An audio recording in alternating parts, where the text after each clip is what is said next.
Hello everybody, and thank you so much for joining us today. Today we have the pleasure of Mark Lewicki, who is the Senior Product Manager for the Adobe Print Engine. Yeah. Yes. We've just finished the press briefing, and really excited for you to share with us the latest news about the launch today, with a mind on keeping this conversation around smart technologies.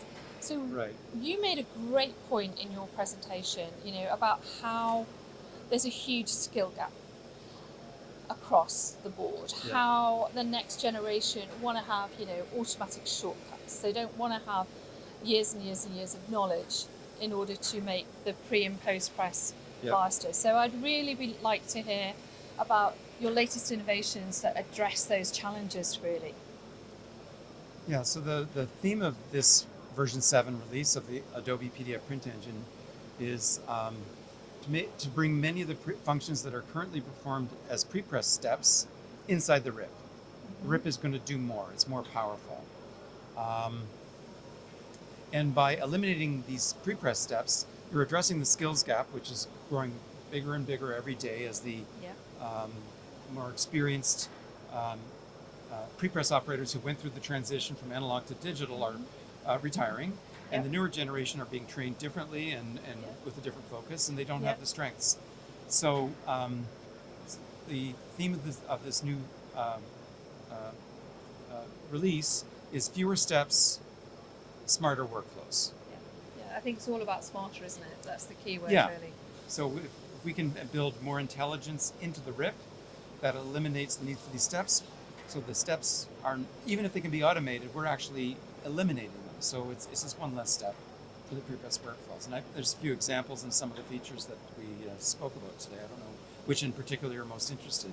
Well, I work predominantly in the textile space. Yes. Which, is totally different, very much an RGB space as well, as opposed to a CMYK space. Right.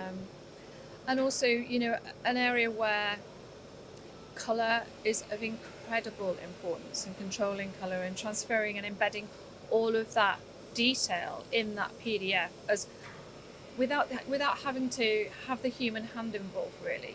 So you're talking about design from repeat, you're talking about global production, all of those things where you've got multiple skills applied in multiple countries with the same file. Yes. Standardizing that format to one language is really important. Yes. One of the features that we introduced was native consumption of Photoshop files and also Illustrator files. I think that might be of interest to the textile designers and textile printers, because it's our understanding that in many cases when jobs are submitted by a designer, or let's say a design that we printed on a garment, they send it as a Photoshop file because they work in Photoshop, as you say, in RGB space. And today, when that happens, the printer needs to launch Photoshop, load the file, and convert it to a PDF if they want it to be rendered by the Adobe PDF Print Engine or products built on it.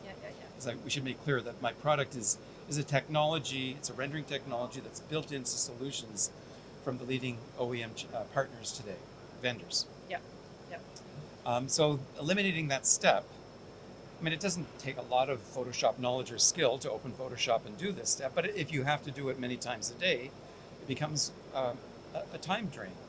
So by directly consuming Photoshop files, we're eliminating the step. And we're Adobe. We know Photoshop. We know the latest versions, and we know how to make it look just as good as if it was a PDF. And I guess, does this help people kind of build that bulk batch functionality that they need for their own pre-press? So what they're doing is, like, for anybody that's working pre or post production, there are a very, very small number of steps that need to be actioned for every file. And I think it's yourself or Mike that made the comment that really resonated with me, in that this textile space is moving across so many products now. You're looking at roll to roll, you're looking at D to G, you're looking at D to F.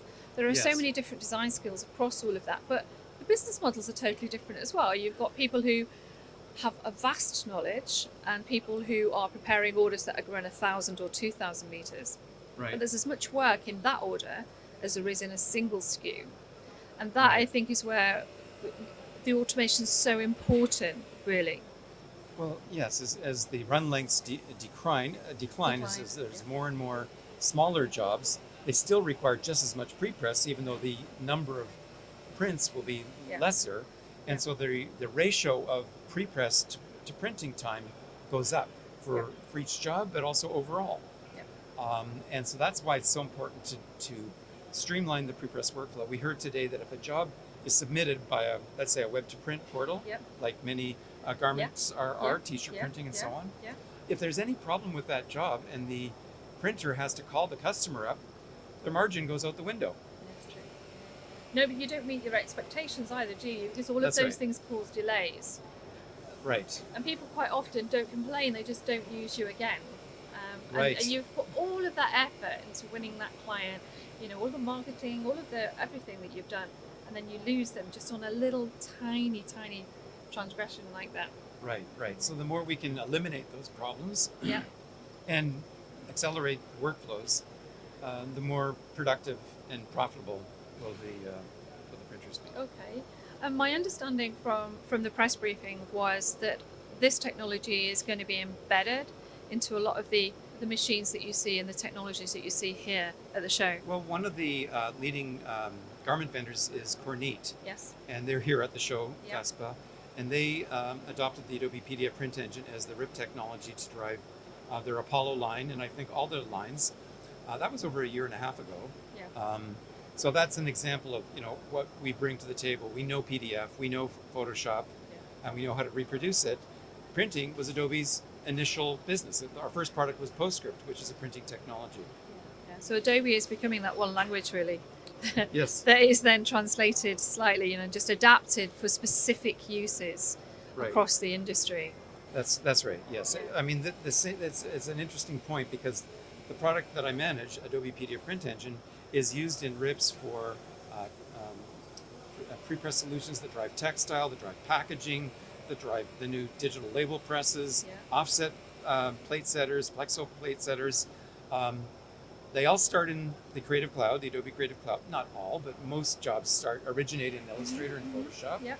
And then they get managed, let's say, in Adobe Acrobat. Yep. And then most of the jobs will get rendered with PDF Print Engine.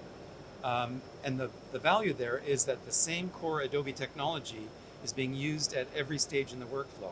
And that's what leads to greater reliability, greater predictability, and greater consistency.